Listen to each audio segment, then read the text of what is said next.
Vigilant, tireless, implacable. The most silent service of the United States in peace or war is the Federal Bureau of Investigation. The Bureau went to war with Germany long before hostilities began. No word or picture could then make public the crucial war service of the FBI. But now it can be told. In 1939, with thousands of known and suspected enemy agents invading the Americas, the FBI started building up its force of special agents and employees from 2,000 to a war peak of 15,000. Before being sent into the field, each new agent had to learn all the modern techniques of crime detection, such as the use of a specially treated X-ray mirror, through which an FBI man can see without being seen. The Federal Bureau of Investigation had to be the world's most efficient intelligence and counter-espionage service. For war is thought, and thought is information. And he who knows most strikes hardest. By examining the intercepted mail of unsuspecting Nazi agents, the FBI uncovered many secret channels of communication. Between the lines of an innocent-appearing letter, invisibly coded in an obsolete German shorthand, were important instructions for one group of spies. The Bureau's infinitely painstaking system of sifting and recording every scrap of potential information paid handsome dividends. The FBI was adding new names to its long list of Germans known to be dangerous. And each day, as fresh investigative reports came in from the field, FBI officials saw more clearly the pattern of German espionage in the United States. Nucleus of the Nazi network in America was the German embassy in Washington, protected until a declaration of war by diplomatic immunity. Long before December 7th, 1941, from a vantage point nearby, G-men photographed the actions of hundreds of suspects. These are the actual films taken by the FBI. They gave Director Hoover and his men a daily record and description of all embassy visitors. This continuous photographic surveillance provided a permanent record to be studied intensively whenever new developments took place. The Bureau soon discovered that the embassy was being used to disperse money for subversive activity in the United States. The Bureau also knew that the embassy had a shortwave radio and was in direct communication with Germany. No one was watched more closely by the FBI than the arrogant Baron Ulrich von Gienen. Although accredited as an embassy official, he was actually chief of the German Gestapo in America. Equally important were pompous Vice Admiral Witoff Emden and his suave assistant Helmut Reber, experts in obtaining information about ships and cargoes. Dr. Hans Thompson, the German chargé d'affaires, tried to win American collaborators.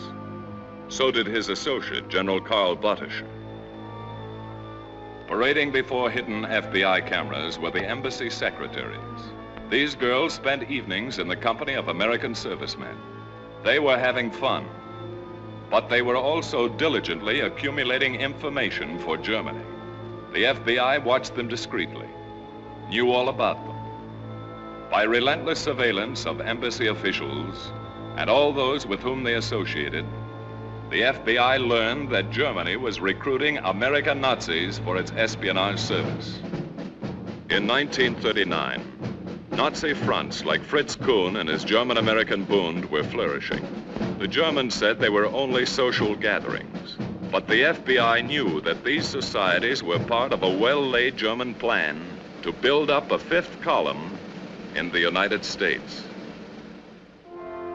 In 1939, on the campus of a Midwestern university, not far from Columbus, Ohio, there was a brilliant young student. Born of German-American parents who were proud of his college record, he was preparing to become a diesel engineer. His name was William Dietrich. Just before graduation, Dietrich was approached by German representatives who offered him a free trip to Germany and a well-paying job on arrival. Dietrich reported the incident to the FBI. When the meaning of the German invitation was explained to him, Dietrich offered his services to the Bureau. With money generously supplied by the Germans, Dietrich bought passage at the German Tourist Bureau in New York City. The Germans felt that Dietrich was an extremely valuable man. So did the FBI. 10 days later, Dietrich was 3,500 miles from New York, in Germany's great port city of Hamburg. On the Klopstockstrasse was a second-rate hotel, the Pension Klopstock, which housed the German High Command's notorious school for spies. Here were trained hundreds of recruits for the Abwehr, Germany's super-secret espionage and sabotage service. Like Dietrich, many of his classmates had been recruited in the United States, and back to the United States they would go when they were properly equipped.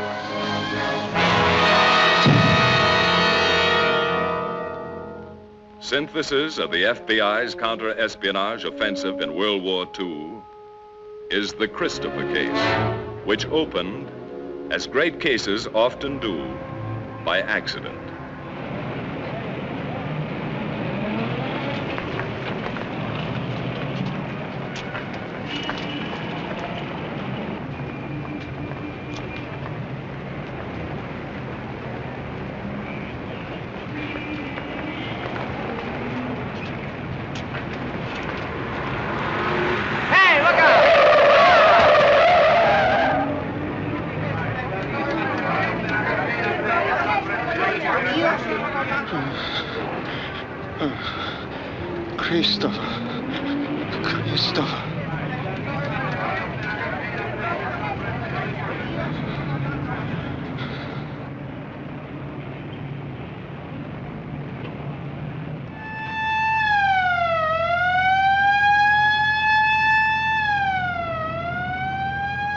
Might as well take it easy, Joe. He's through. Somewhere in the dark web of war was Christopher, the dead man's companion, the man who had retrieved his friend's briefcase and vanished.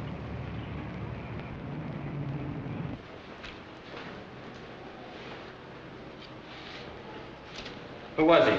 He's got a Spanish passport, Francisco Ruiz. Hey, Doc, look at this. It's all in German.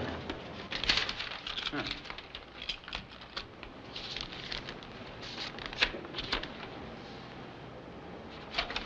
Stuff about ships, I think. And here. Brandkerngeschoss. That means incendiary bullet. Weight, 148 grains. Load, 46 grains. DuPont 1127 powder. Can you read Spanish, too? Something funny about this. We better get his fingerprints and turn them over to the FBI. Fingerprint.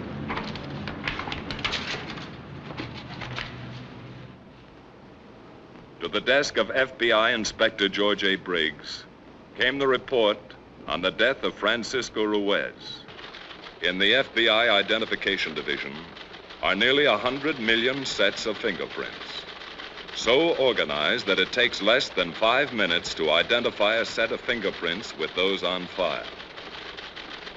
No fingerprints were listed under the name of Francisco Ruiz, but regardless of name, once his print was classified, a search for the individual's identity was a simple matter.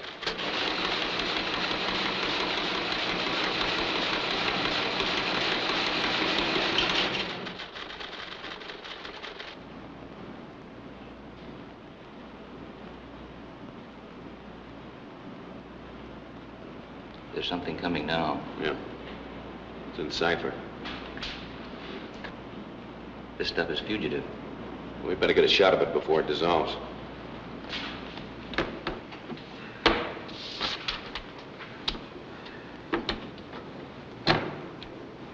Set. Okay. Send a copy to cryptanalysis. Yes, sir.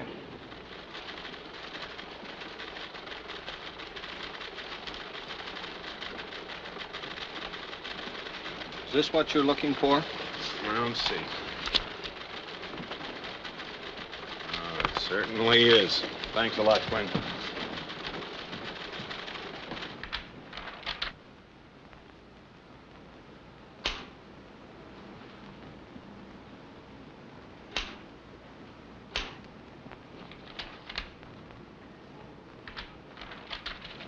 Here it is, Mr. Briggs.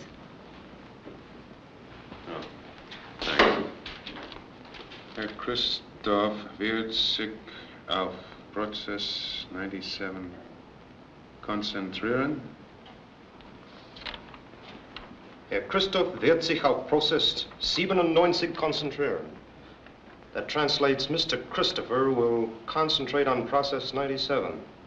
What's that? Oh, Herr Christoph, Mr. Christopher will concentrate on process 97. That's all? That's all. Thanks. Thank you. Inspector Briggs knew that the most important American military secret in history was Process 97. Set up a conference with military and naval intelligence immediately. That's all.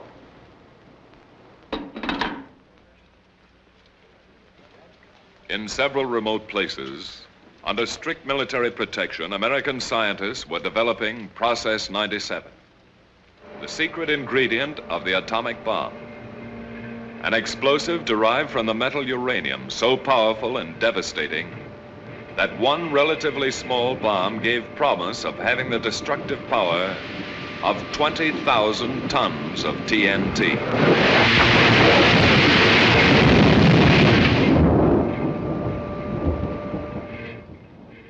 A presidential directive gave the FBI the responsibility of coordinating all counter-espionage investigations.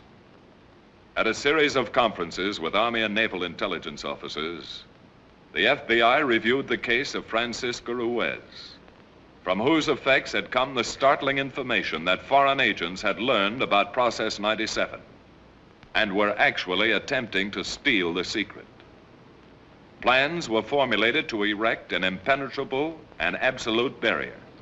Have you any other information, Mr. Briggs? No, not at this time. Mr. Briggs, Yes, Admiral. who is this Mr. Christopher? I wish we knew. Meanwhile, after 6 months of intensive training, Dietrich had completed his course at the Pension Klopstock and was ready for assignment.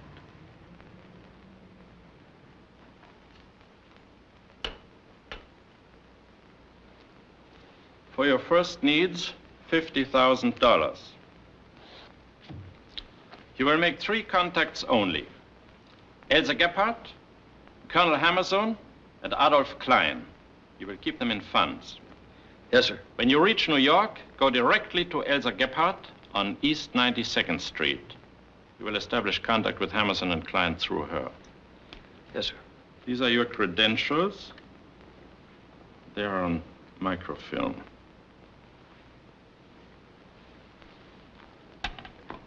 You will need these: draft card, registration, classification card, birth certificate, driver's license, New York State, Navy and Army discharge papers, Social Security card. No one could tell them from the originals. One thing more. There is one person in the United States who can countermand the orders I have given you. If you receive instructions from Mr. Christopher, abandon whatever you may be doing and place yourself entirely at his disposal. Mr. Christopher. Is all of this clear? Yes, sir.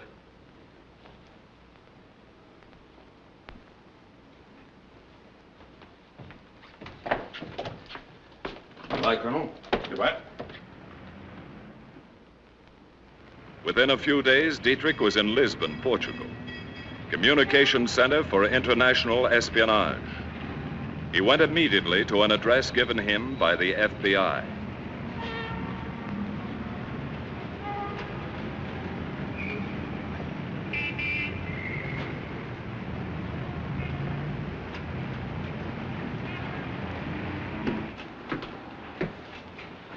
There's something wrong with this watch. I wonder if you'd look at it.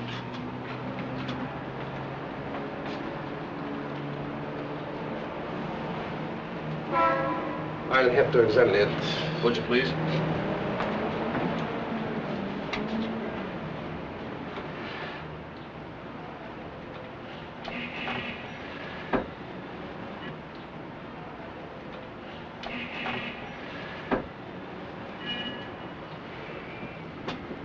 I'm sorry, sir.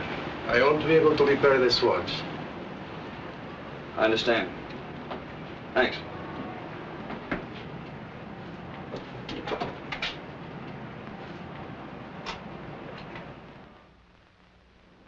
"32 hours later, a special courier coming by transatlantic clipper brought Dietrich's credentials to FBI headquarters in Washington.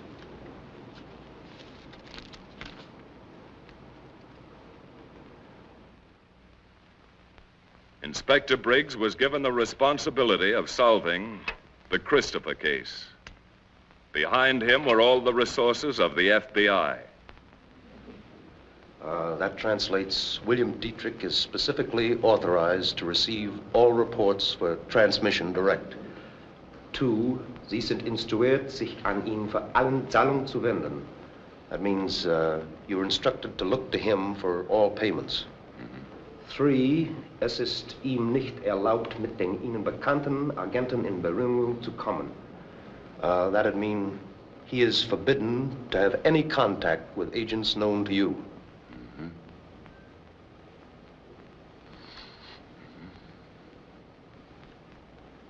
Change that last line. Change it to read, he is authorized to contact all agents known to you.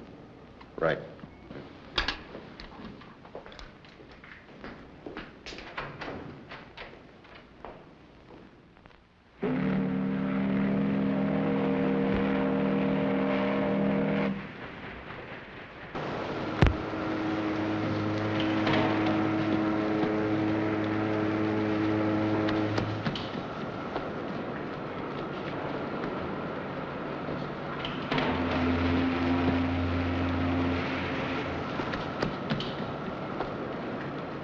Is that a new watch?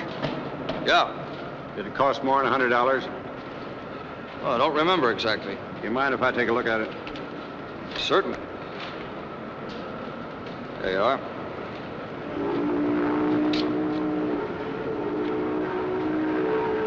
What's the value of this watch?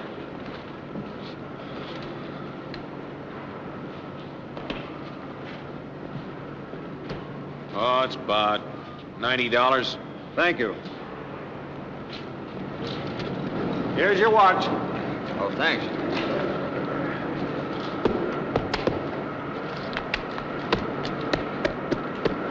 You can get out that way.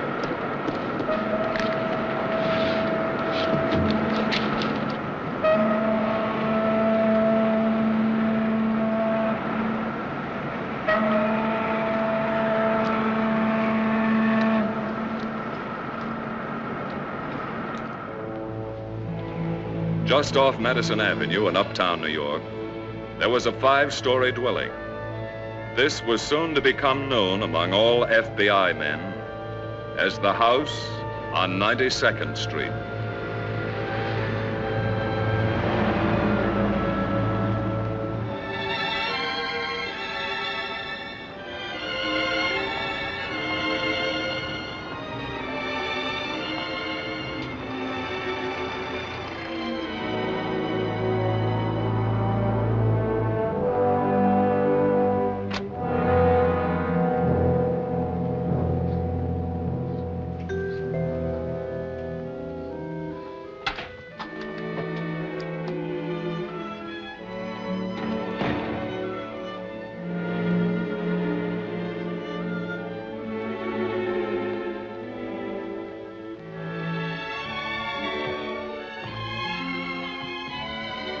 May I help you? Miss Elsa Gebhardt? Yes. I'm Bill Dietrich. I have a message for you from Felix. How is Felix? You mean Felix Brown of Miami, of course. I mean Felix Strassen of Hamburg. He asked me to pay his respects.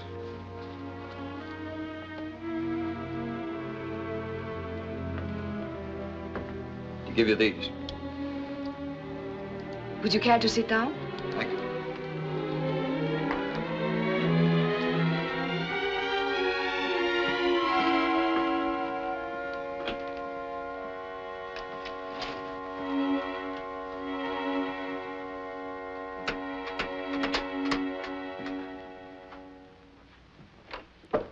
The new one has arrived, Bill Dietrich. I have his credentials here. Max, turn off the light.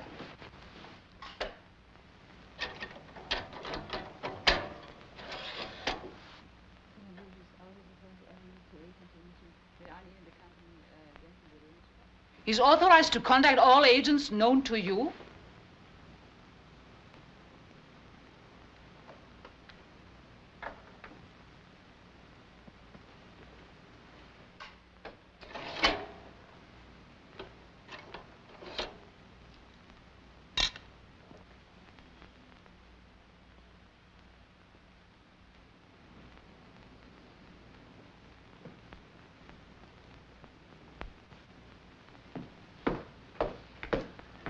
Everything all right? You'll want your credentials back. Yeah. I brought you some money. You know what I'm going to do over here? I've been expecting you. I understand you can help me make certain contacts. Yes. We can start right away. Would you come with me?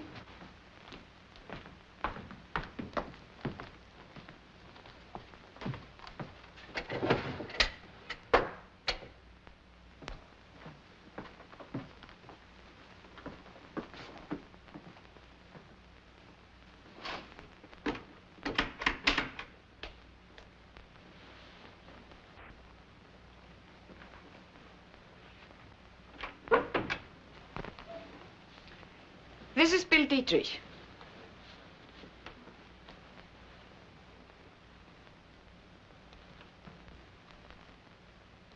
Where'd you come from?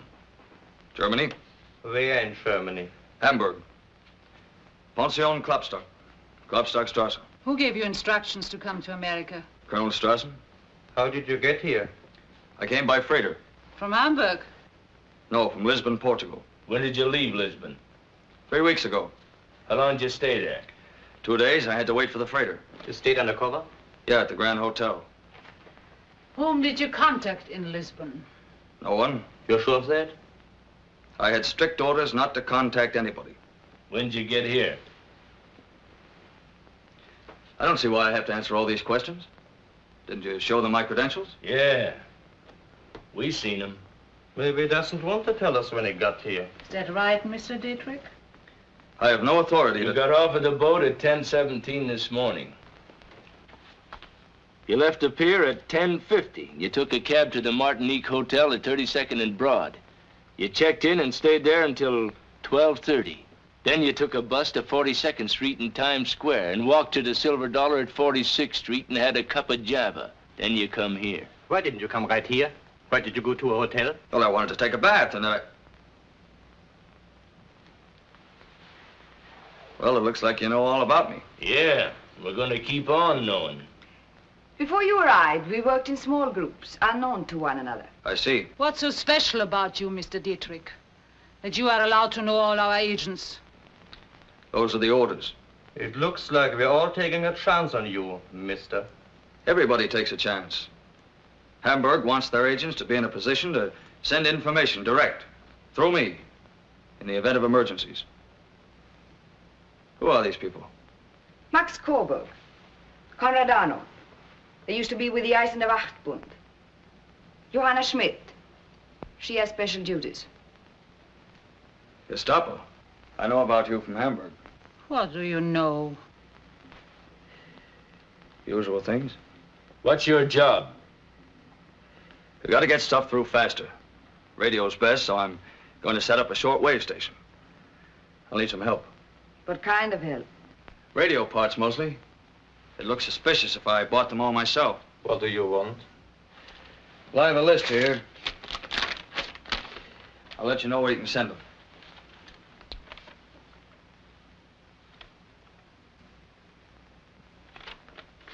stuff is hard to get. I know, but Hamburg needs a station here. Conrad will get them for you. As soon as I find the right location, I'm going to open up an office. People with information can contact me there. Send me word as soon as you're ready to operate. I'll get it to the others. I want to contact a Colonel Hammerson. I can arrange that. I have some money for him.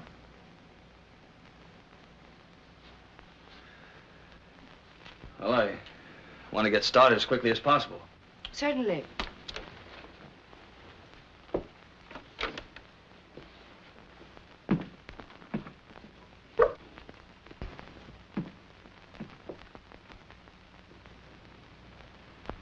So that's the guy from Hamburg. What do you think, Elsa? He has good credentials, but... How do we know? They look good, so what? No. No, I don't trust that guy. He knows too much. We won't take any chances. I'll check with Hamburg for confirmation. How? Hammerson. He can get a message through by mail to Brazil. A courier will take it by Italian Airlines to the car. It's simple from there. Max, contact Hammerson. Tell him I want to see him today. Yeah.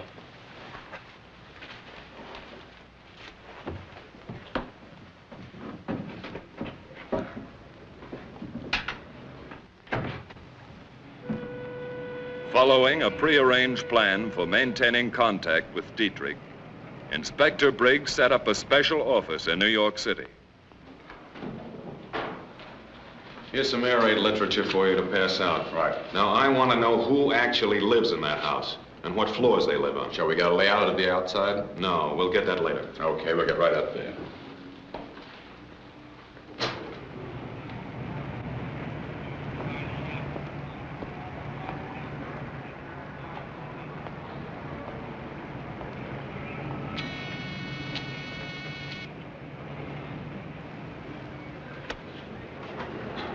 Good morning. Good morning. Is the superintendent in? No, he isn't. Can I help you? I'm his wife. This is in regard to air raid precautions. Air raid? We are at war? No, not yet, ma'am. We hope, of course, we won't be. But if war should come, all of us want to be ready. Yes, of course. We're making a survey of everyone living in this block. What is your name, please? Castle. Frida Castle. Would you let us know who's in the apartments here? Just Miss Gebhardt. She rents the whole house. She has a dress store. Miss Gebhardt, your husband, and yourself. That's right. Are you here most of the time? Yes.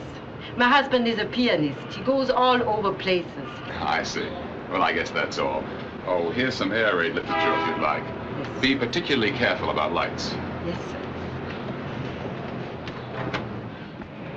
Just off Columbus Circle in New York City, Bill Dietrich, posing as a consultant engineer, rented an office and established his place of business.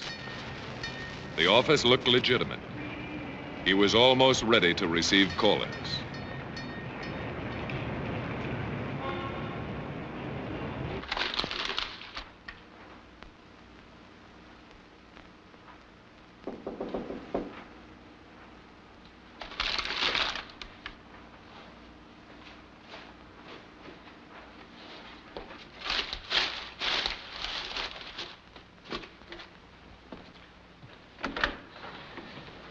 Morning. Good morning. Are you Mr. Dietrich? That's right. I believe we have a mutual acquaintance, Felix Strassen. Come in. Felix Strassen, yes, I knew him in Hamburg. I feel sure it must be the same man. I'm Colonel Hammerson. Glad to know you. Won't you sit down?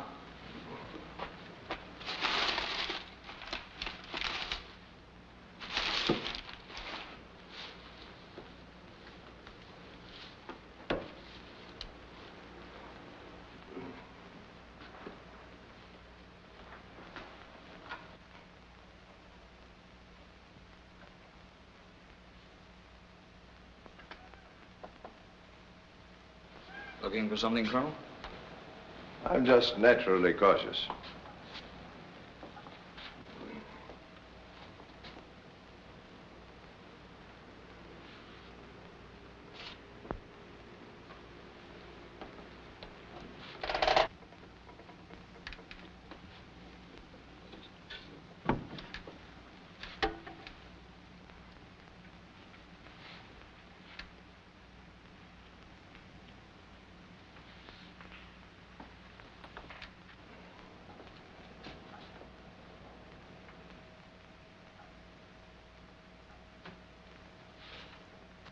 I just moved in. Things are a little bit upset. Yes, I see. I have something for you. It's microfilm. From Felix. It confirms you have funds for me. And you have something for Hamburg. We'll see. You must have good sources of information. I've had considerable experience. You've heard of me, of course. Oh, yes. During the last war, I worked with Captain 𝙁𝙩𝙗𝙗, Fritz von Papen, Count von Bernstorff. This time, the stakes are higher. The personal danger proportionately greater. With my record, I'm very careful. You been here long? Not very long, no. They supplied you with adequate funds. I can pay for information. That's in the credentials. Takes a great deal of money, you know. We're willing to pay. I think perhaps Hamburg might be interested in an entirely new type of gun the United States Army is testing. It's a wonderful gun. I've seen it. Mm-hmm. It projects an anti-tank rocket. Guiding fins are folded inside the barrel. Here are complete details of recent shipments of Bell Airacobras and Curtiss P-40s to England and Russia. This is special information on the new Lockheed P-38s. The speed and armament of this plane is strictly secret. Or was until I got hold of this. I'll send these to Hamburg. Terribly difficult information to get, but there it is. I was instructed to give you this. I was told you could put me in touch with a Mr. Adolf Klein. Adolf Klein? For shipping information. I have orders to contact him. I'll arrange it. Good. Cigarette? Thanks.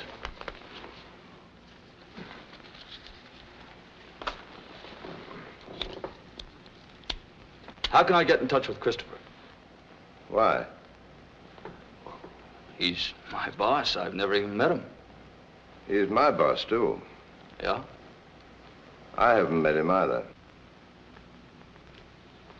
You'll take care of me on Klein? Oh, yes. Where'll I find him? I'll contact him and arrange a meeting. When will this be? I'll let you know.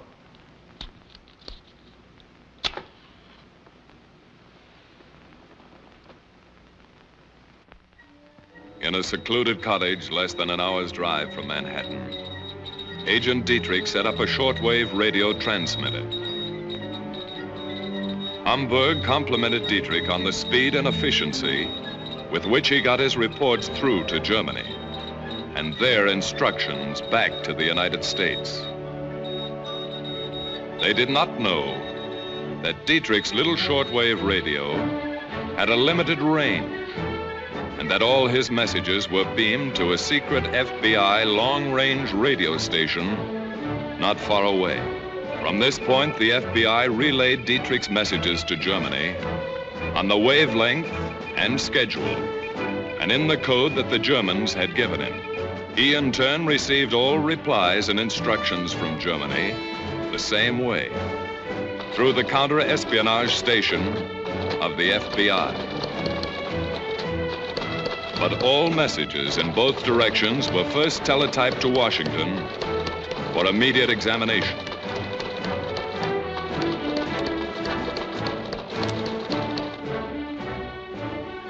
All messages to Germany were held before relaying until the Army and Navy had rendered them harmless, or perhaps had skillfully doctored them to mislead and confuse the German High Command. Besides operating his radio station, Dietrich extended his contacts with the German spy ring. As their payoff man, the enemy's agents had to come to him. Some tried to sell information of no importance.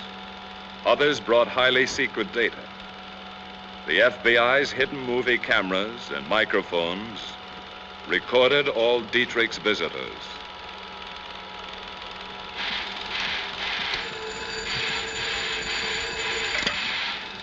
Hello. Suddenly and disastrously, Japan struck at Pearl Harbor. On this momentous, infamous Sunday, the FBI sprang into action just as swiftly and effectively as the rest of the nation's armed forces.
Within 24 hours, all known enemy agents and saboteurs were taken into custody, with a few purposeful exceptions.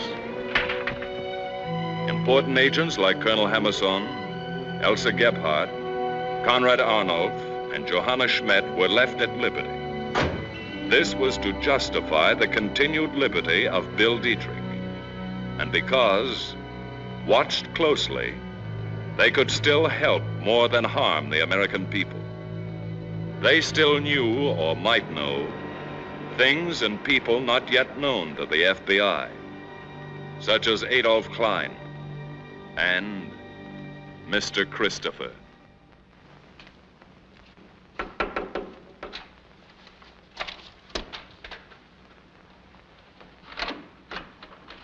Oh, Colonel Hammerson. Hello, Dietrich. Isn't it sort of dangerous for you to be coming here now? Yes. The war makes everything difficult. Every day they're picking up more of our agents. But I've made contact with Adolf Klein. When can I see him? Immediately. You'll have to come with me now. Good.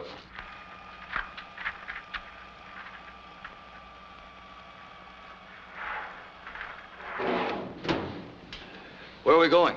I'm not at liberty to say. Come on.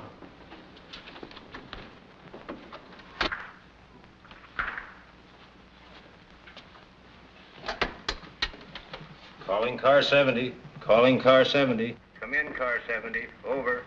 Car 70, standing by. Over. Mr. H going down an elevator with D. Mr. H going down an elevator with D. Follow and advise. Over. Okay, will do. Off and clear.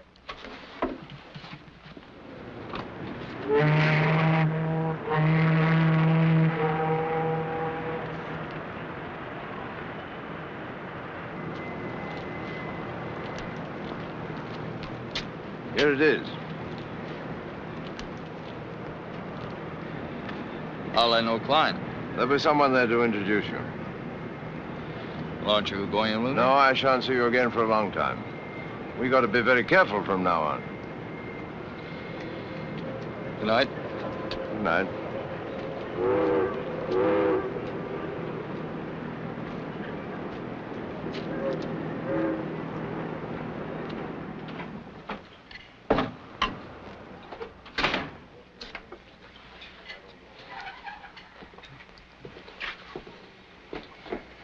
Good evening. Hello. Meet Adolf Klein. How are you?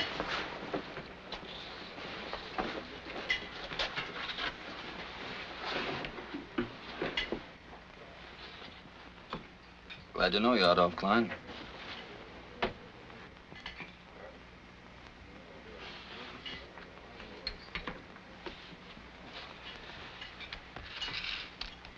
And Felix.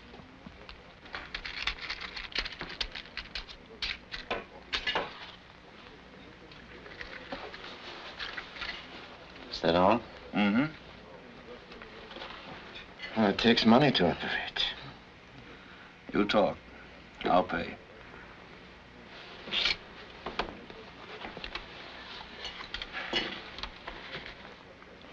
The Britannia sails for England tonight. A Dutch boat, the 𝙁𝙪𝙡𝙈, goes with her. She'll join convoy 30 miles due east of Sandy Hook. The 𝙁𝙪𝙡𝙈 carries a cargo of munitions and planes. May I have that?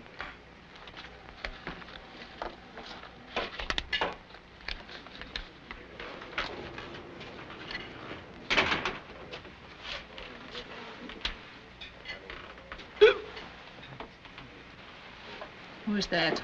It's Gus Hausman. He works for me. He's drunk. He is a good man for information when he isn't drinking.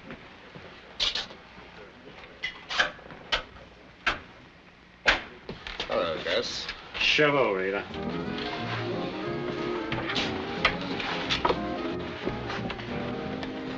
Who are these people? They're friends of mine. You're the payoff man. Is that right? That's right, Gus. He's gonna take good care of us. Just take care of you. You know where he gets his dope on ships, don't you? I give it to him. That's where he gets it. Who's gonna take care of me? Oh, come on, Gus. I'll buy you a drink. I'll have a drink. How would you like to know that Queen Mary's back again? She's loading 40,000 drums of oil. How would you like to know where she's going? Australia, that's where she's going. She's full of troops. How much dough is that worth? I paid Klein. He'll take care of it. Oh, you pay Klein. Who pays me? I'm gonna take care of you, You Gus. take care of nobody. You gonna pay off? He'll have to operate through Klein. Okay. Let's forget the whole thing. I know where I can get some real dough. Maybe I'll just spill the inside story on what's going on around here. I don't know who you are, sister, but tell me again when I come to see you. I'll bring you a nail file to cut through the bars.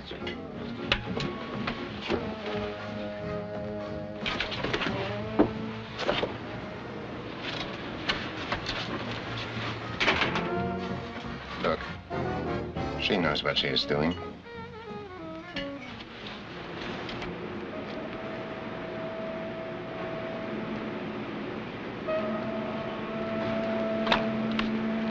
Hey, bud. Got a match? What? You got a match?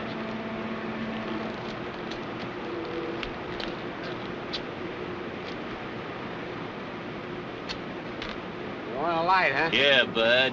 How you feeling?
Well, that isn't much money to operate. I've got to pay a lot of people. You'll be paid well enough. You, seen Mr. Christopher lately? Hey, who are you? You were told about me? Don't you trust me? Well, you're fooling around with a lot of stuff that's none of your business. Now, wait a minute. I thought it was I've got to be sure that my information is getting through. That's my job. Maybe. But I got to be sure. I'm going to send my information through Mr. Christopher. I'm working for Christopher. And what are you asking about him for? The war's changed things. Only Mr. Christopher can change things. Well, that's the way you want it. That's the way it's gonna be. Well, you're sticking your nose in things, you might take a little trip with Gus.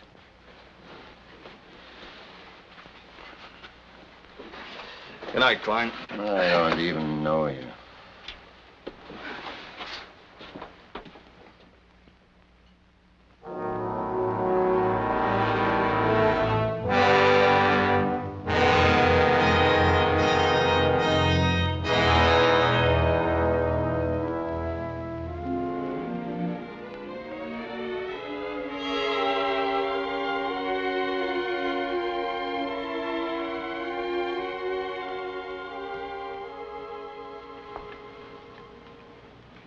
Where have you been? I just came from the office. Where were you last night? The radio station? Weren't you supposed to meet Klein last night? Yeah, I met him.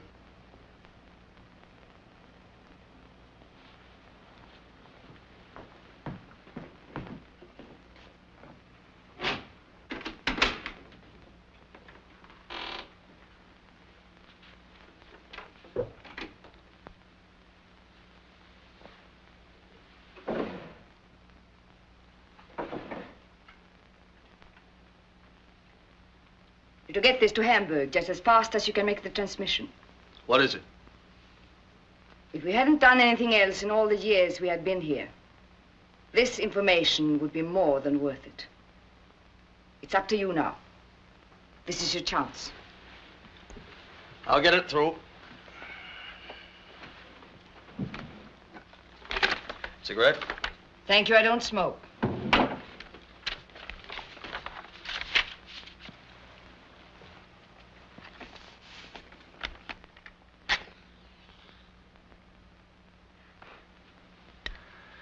Could I see them?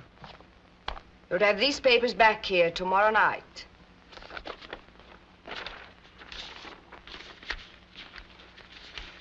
Tomorrow night? That's a tough order. I've got to put this in code. It'll take time. Orders are not to be questioned.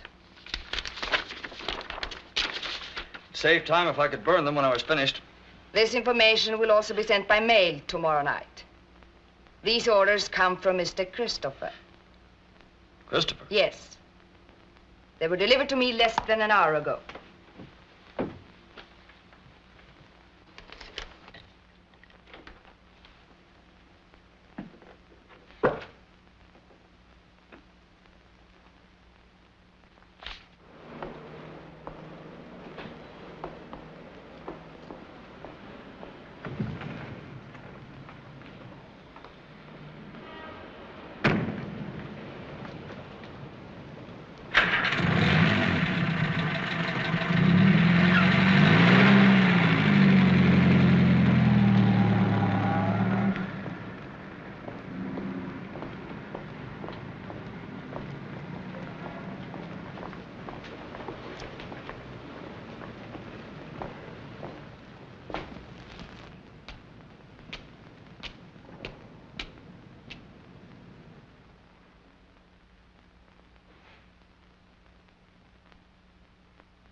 I just saw Dietrich leaving. Did he tell you about Adolf Klein?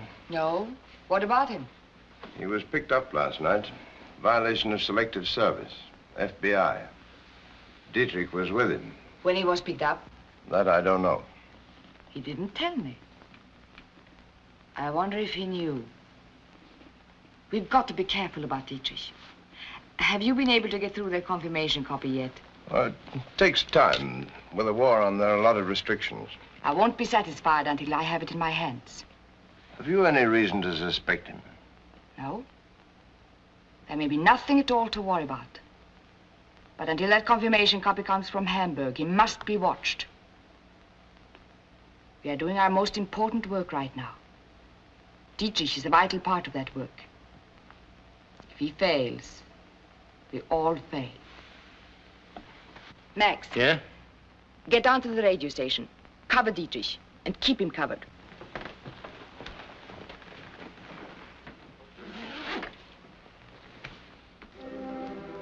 Less than an hour after Dietrich received his instructions from 𝙁𝙤𝙡𝙀, an important envelope reached Inspector Briggs. The envelope contained the data 𝙁𝙤𝙡𝙀 had given him, together with an important clue, the cigarette butt, stained with lipstick, which Dietrich had found on Elsa's desk. The contents of the envelope were so unusual that Inspector Briggs rushed to FBI headquarters in Washington. And presently, a distinguished physicist, sent for by Briggs, was flown to Washington. He was Dr. Arthur C. Appleton, 72-year-old chief of the Central Laboratory, where the final secret experiments on Process 97 were being conducted.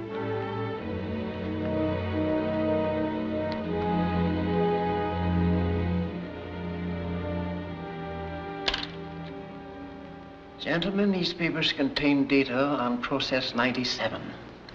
It is appallingly accurate. These are details of experiments which we made barely 2 days ago.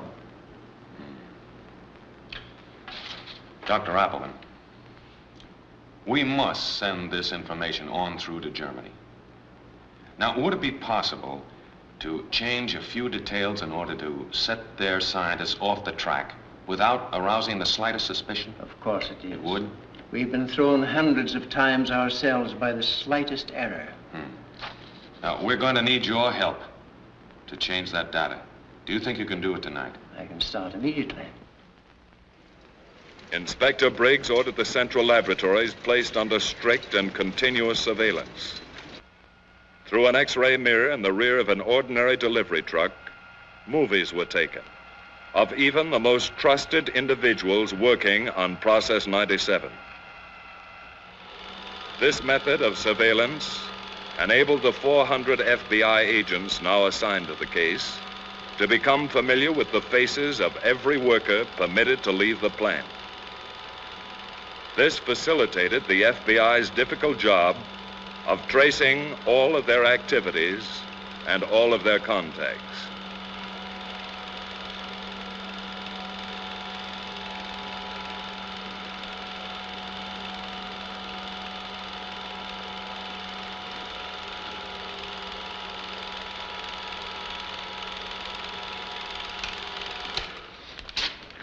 Let's go up to my office.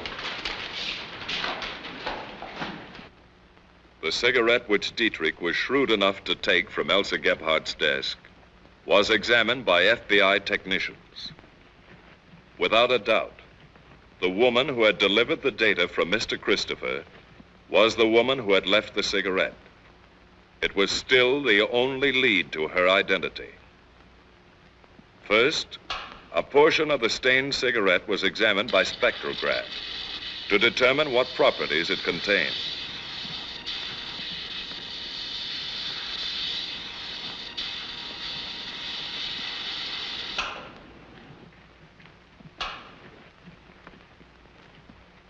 The lipstick could then be identified by comparison with all known brands in the Bureau's files.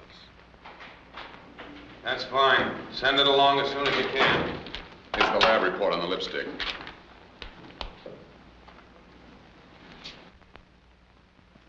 The analysis revealed a particular brand of lipstick used by 98 different beauty parlors in New York City. By checking the clients and operators of these establishments against the records of every known suspect, the FBI narrowed their search to one particular beauty parlor and one particular suspect, 𝙁𝙁𝙡𝙗. Well, what was in the envelope to cause so much trouble? Don't you know? I understood. Family messages from people in Germany to be smuggled underground. I saw no harm in it. Perfectly innocent messages. That's all. Now, let's stop this little game and get down to real honest facts. I've told you the facts. We know a great deal about you, Miss 𝙁𝙗𝙗. You once worked on a North German Lloyd liner. You were a hairdresser. You used to bring across letters from Germany and mail them when you got ashore. I never knew what was in them. They were letters of instructions to German agents in this country, and you were working as a courier for the German Secret Service. Right now, you're what we call a sleeper agent. You were planted here a long time ago by the Nazis. You lived a normal, inconspicuous life for years. Making friends, earning a living, just waiting until you got a call for the one particular job. And they saved you for a big one. But you made one mistake. You took the trouble of becoming an American citizen. And that, Miss Ardja, makes you a traitor. I've done nothing since the war began. Nothing, I swear it. All right, now let's get back to this envelope. Where did you take it? I was told to take it to a house on 92nd Street. And who told you to take it there? I don't know. Could it have been a name like Mr. Christopher? I don't know that name. Are you sure? Yes, I know the name, but I don't know who he is. I've never seen him. Have you ever delivered messages any other place? Just the house and to a bookstore. Bookstore? If something goes wrong, I deliver the messages there. What bookstore? It's on 59th Street. I think the name is Lang. Aren't you sure? Yes, it's Lang's bookstore. You have a friend who's a scientist. He's engaged in very important war work. What is his name? I have no friend. Yes, you have, because he visits you at your home.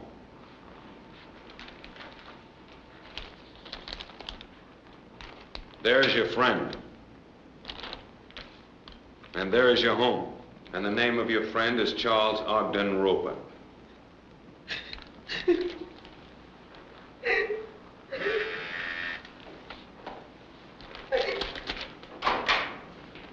Keep this young lady in custody.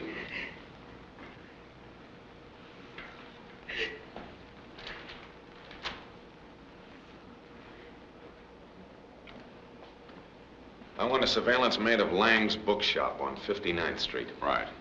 We've been through the Ardja apartment. Oh, you find anything? Yeah, we found the typewriter and it checks.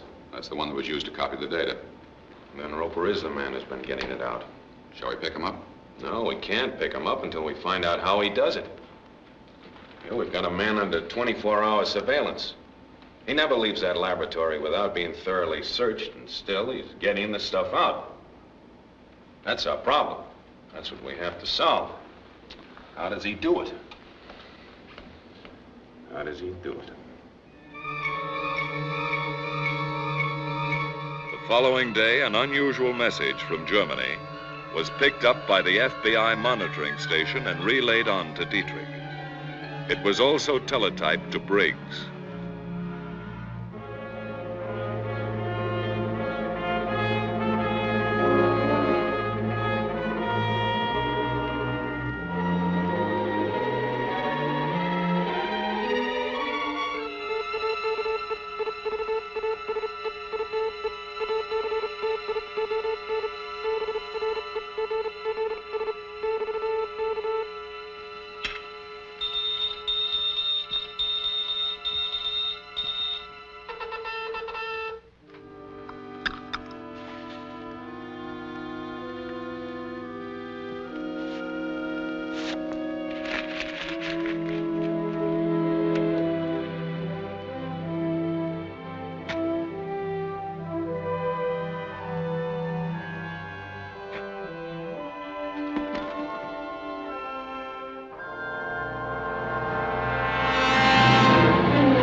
Black coupe, 516 New York.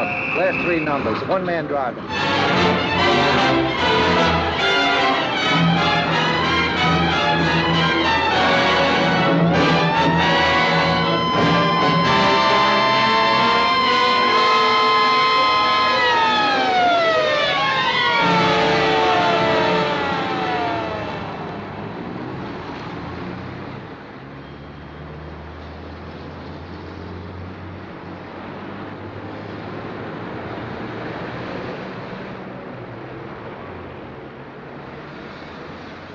Let me see your driver's license.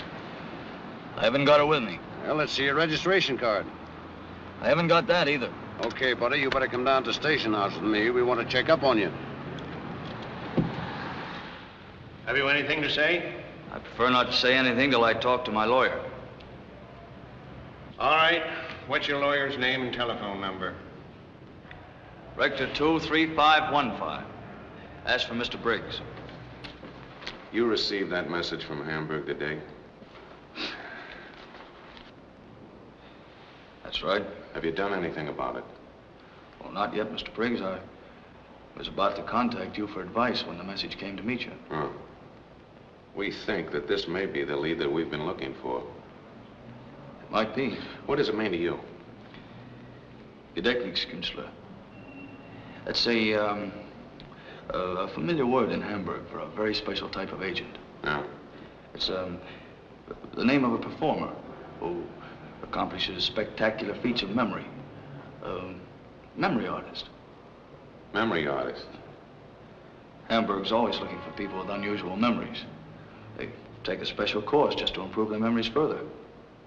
Yes, but do you think that a man, even with a very unusual memory, could get those formulas out? All that complicated stuff? Sounds incredible, but that's what they're trained to do. Oh, sure, it is incredible. Memory artist. Photographic mind.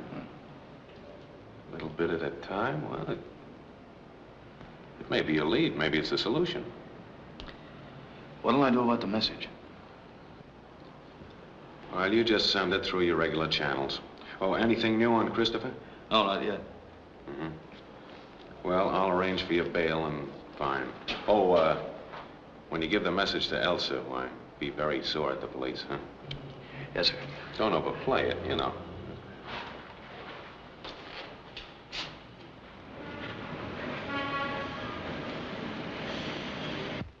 The FBI had to know every detail of Charles Ogden Roper's life. Yeah, I remember that crazy act, but I can't remember the name. Never could remember names. Does this sound like it? Has performed in clubs, Sunday school entertainments, banquets, special parties. Demonstrates amazing feats of memory. Oh, don't pay any attention to that. They always write their own. Performs amazing feats of memory. What kind of feats? What's the angle? Well, you see, people call for things from the audience, you know. They want to hear stuff out of highbrow books. You know, this guy can keep 14 games of chess going at the same time. Chess? Boy, there is a lousy game. But 14 games going at the same time would take a remarkable memory. Sure it does, but it ain't box office. I'll take this along. You'll get it back. Don't worry, brother. That act is out of date.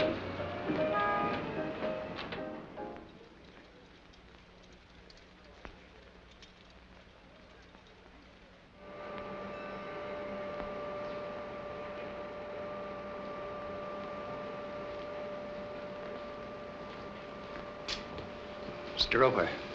Yes? I'd like to see you in my office. Yes, Dr. Appleton.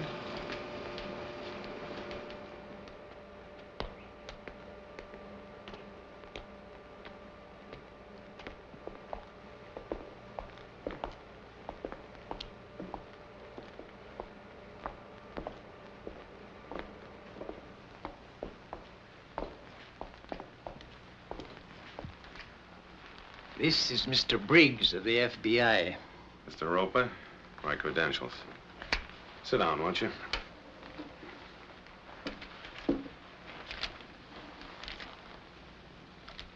You recognize those? Those are photostats of Process 97. They were stolen from here. I understand that you're one of the workers allowed to leave the Institute. A few evenings each week, yes. And you always spend those evenings with a friend in town. We play chess. Chess. I never go anywhere else. She's an old friend of mine. I've known her a long time. How long? About 3 years. Shortly after we intercepted this data, $5,000 was paid into your bank account. That money was from securities I'd sold. Doctor, what do you want to know? This gentleman thinks that you memorized parts of that formula before you left here. And when you got to your friend's house, you set them down. We know all about you, Roper. We've traced you back to the day you were born. We even know the approximate date that you're scheduled to die. You might be interested in this. That's an intercepted message direct from Germany. It'll save a lot of trouble all around if you'll cooperate with us.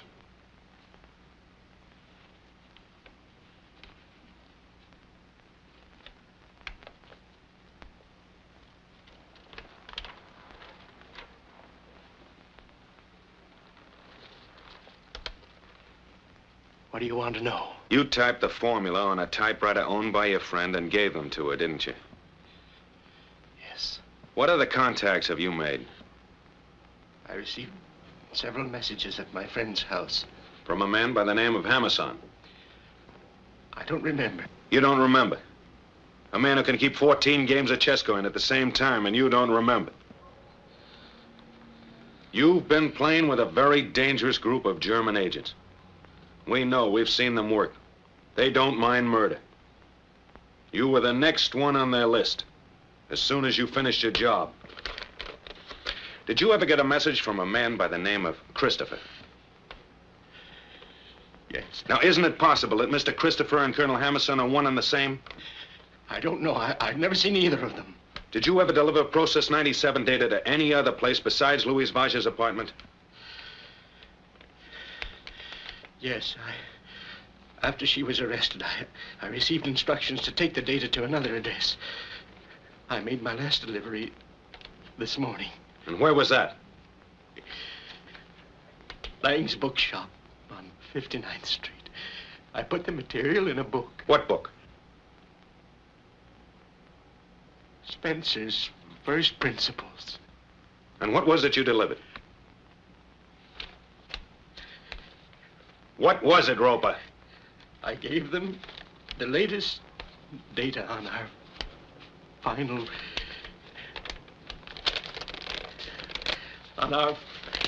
experiments. Thank you, Doctor. Put that man under arrest. I'm going to call Walker. Yes, sir.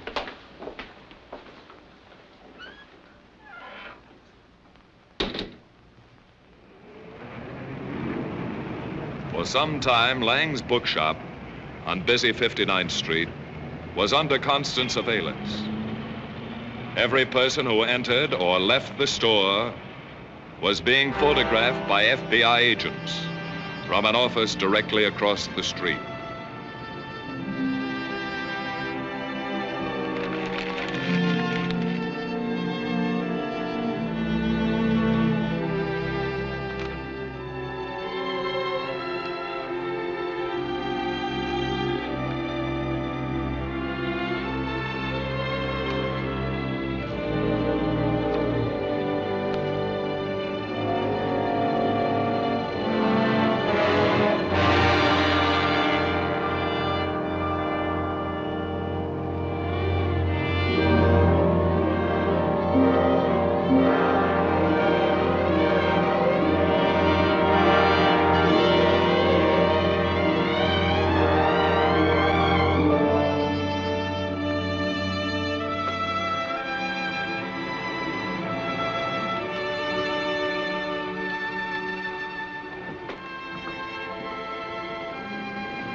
Can I help you? Yes, I believe you can. Are you looking for some particular book? Yes, but I can't seem to find it. Oh, what is it? Have you by any chance got a copy of Spencer's First Principles? Spencer's First Principles? No, I haven't had a copy of that for some time. I might be able to get it for you. That's funny. A friend of mine said he picked up a copy here. That's very possible, although it must have been some time ago. No, this morning. I'm afraid your friend made a mistake. Oh, excuse me, I have a customer. I don't think you're going to have any customers for some time. I'm from the FBI. We'd like to talk to you at our office. Now? Right now.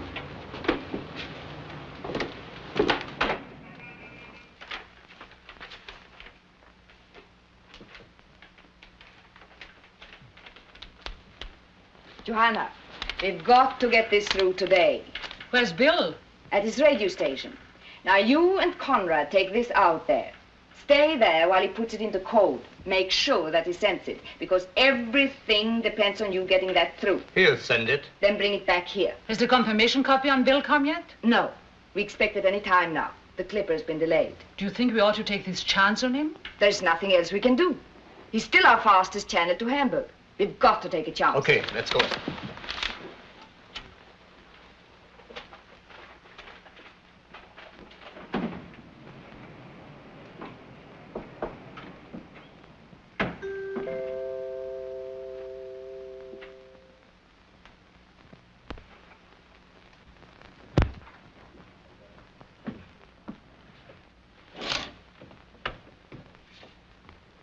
Where have you been?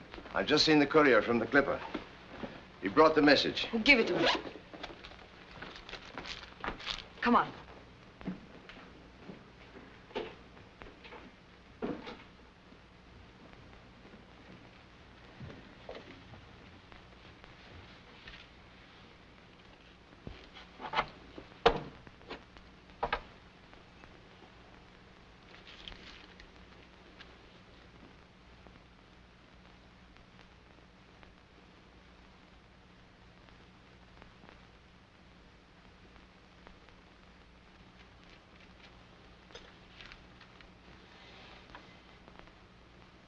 Bill Dietrich ist ausdrücklich bevollmächtigt, alle Berichte zu bringen.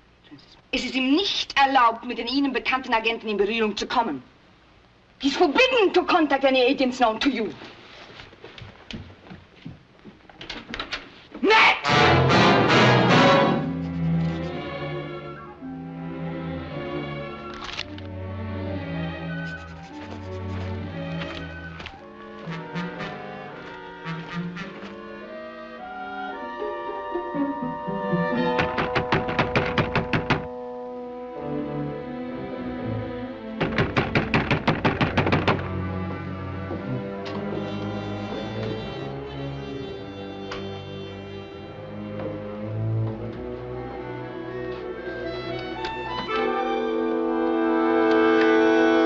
We have a message for you.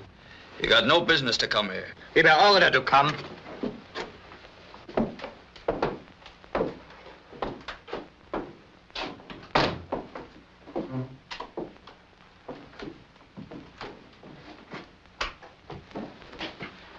This kind of thing's dangerous. We weren't followed. This is from Elsa. You have to send it immediately. This is important.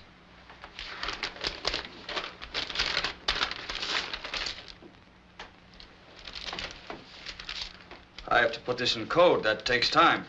Do it right away. Wait a minute. Did you say you can reach Hamburg with this? That's what he said? You are crazy. Look at the coils.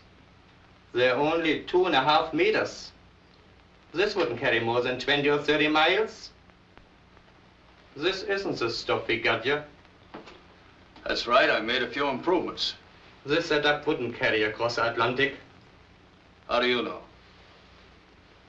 'Cause I'm going to try. Go ahead.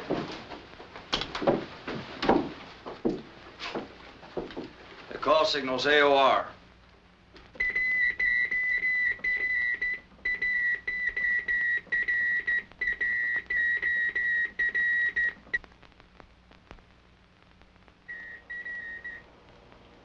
That's not Bill sending. I know his fist. Better answer it.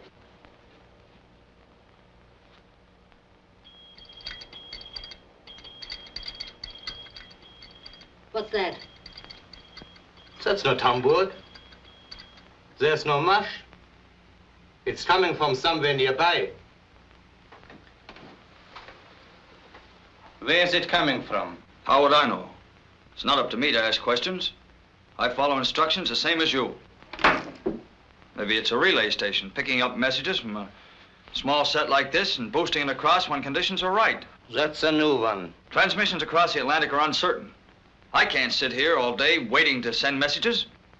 I don't believe you, mister.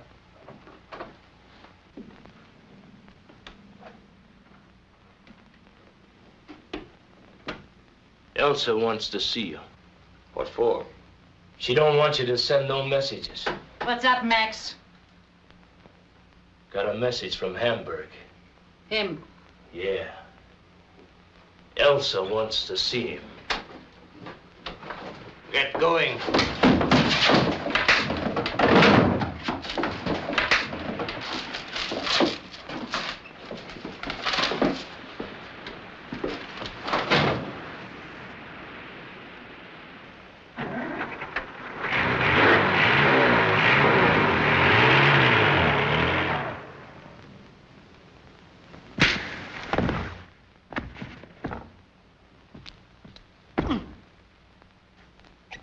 What'll that do?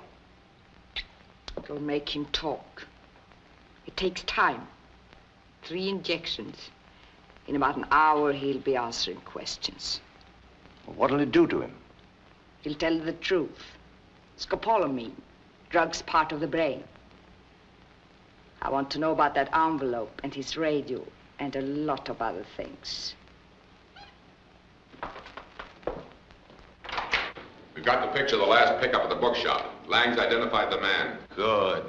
Match that with all the film we've got on the Christopher case. The Wadja house, Dietrich's office, the gown shop, everything we've got. Right. All you from the projection room. That's the man who picked up the book. Lang's confirmed that.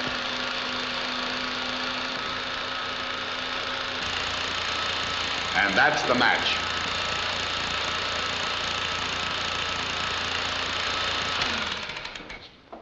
Well, there's no question about it. Frida Castle's husband is Mr. Christopher, the 3rd member of that household. You mean the man posing as her husband? Yeah.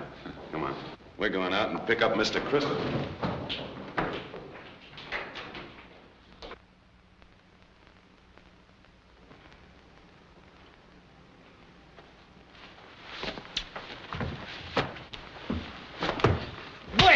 Wake up and talk. We can wait.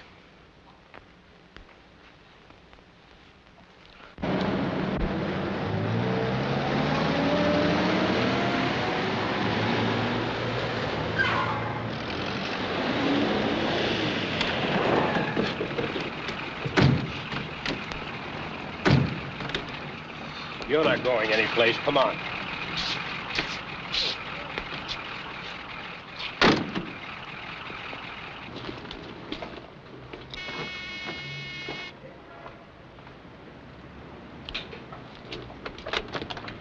We're special agents of the FBI. You're under arrest.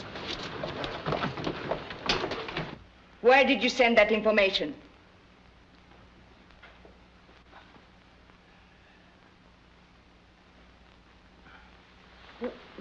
Give him another shot. That won't do any good. Well, he's no good to us as he is.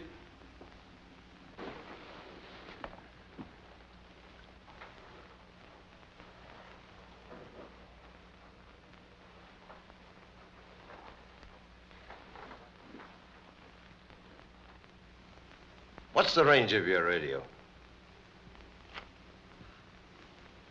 30 miles. And someone relays your messages to Hamburg? Yes. Who? Who operates the relay? You sold the others out, didn't you? You had them arrested.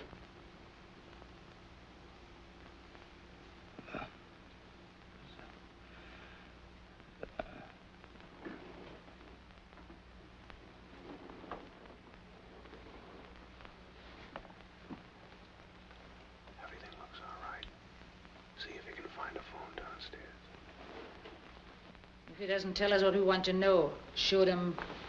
Look, let's not lose our heads.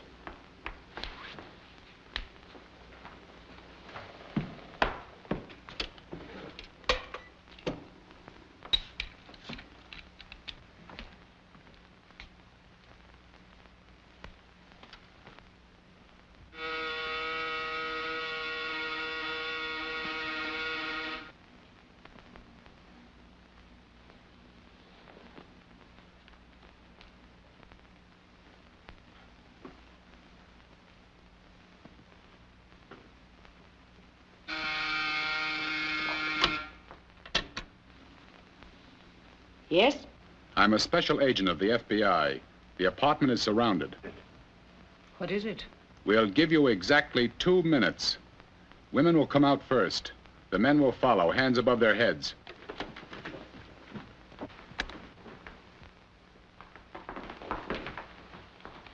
It's the FBI.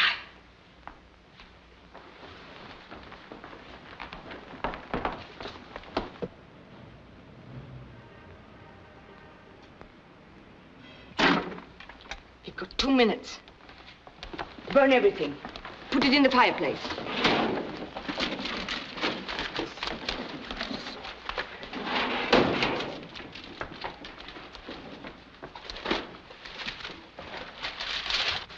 Joanna, give me the papers on process 97.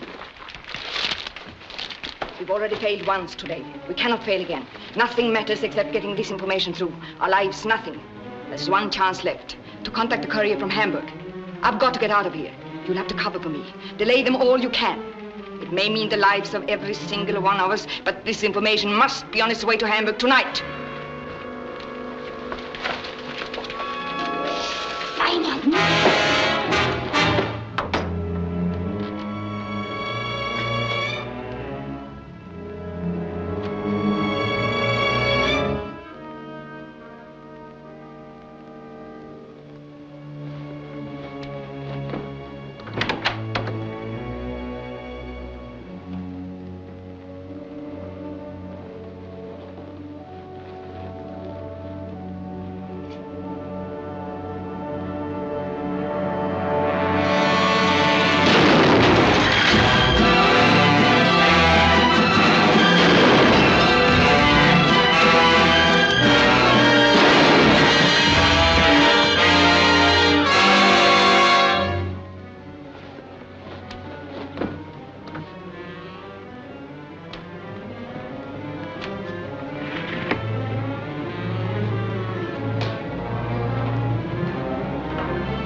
Thus ended the Christopher case. Else Gebhardt, alias Mr. Christopher, was no more successful than other foreign espionage agents. Process 97, the atomic bomb, America's top war secret, remains a secret. After the United States went to war December 7th, 1941, 16,440 enemy agents, saboteurs, and dangerous enemy aliens were arrested. 6 have already been executed. Thousands were interned. Others were imprisoned for a sum total of 1,880 years. All of the thoroughly laid enemy plans for a 5th column were smashed before they could be put into operation. Not one single act of enemy-directed sabotage was perpetrated within the United States, nor was one major war secret stolen. The Federal Bureau of Investigation continues to be the implacable foe of all enemies of the United States.